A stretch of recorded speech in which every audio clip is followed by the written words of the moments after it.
Okay, I didn't I didn't mean to hit the stop button.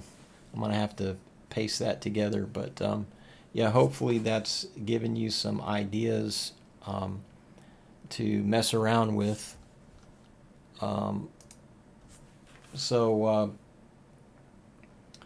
you know, uh, back around 2015 or so, 14, somewhere around there. Um, nope, it was actually around 2012.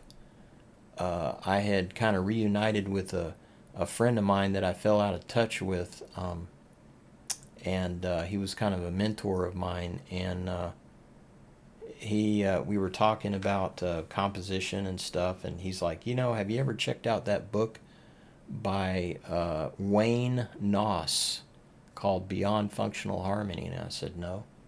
He said, you ought to check that book out. It's got a lot of cool ideas. So I ordered that book. Right now, keep in mind, I had already put out my album Visions and Dreams, and wrote some other tunes, and my tune Breath of Life, and anyway, so I got the book, and as I'm going through the book, this guy is some Berkeley professor guy, and he's talking about compositional concepts used in fusion, jazz fusion and stuff, and all these concepts that he was talking about, I was already using, not because I'm a genius or anything. It's because of all that time of listening to that type of music. I was already employing all those concepts. He just basically gave names to these concepts that I was already using.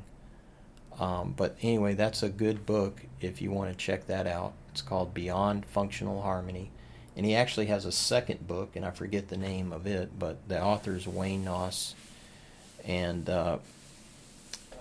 let's see, I bought that second book, but honestly, I think I looked at the beginning of it, and I don't know, I got sidetracked with something else, and I never went back to it. But I'm sure that book is good too. And anyway, so yeah, I hope this has helped give you some ideas about compositional, you know, ideas. And probably the most important thing is listening, doing a lot of listening. Because, like I said, before I got that Wayne Noss book, I had written a whole album using, all the concepts, or most all of the concepts in that Wayne Noss book. And I did it because of like all the listening that I had done. It's like, when a baby is, you know, growing and it's listening to its parents speak, eventually what happens? The baby starts speaking, right? The baby doesn't know how to, analyze a sentence and, oh, this is a verb and an adjective and this is a figure of speech and blah, blah, blah. But eventually the baby starts talking just like its parents. And so, music is a language. So if you want to speak that language, you got to listen to, you listen to your favorite music and do a lot of it.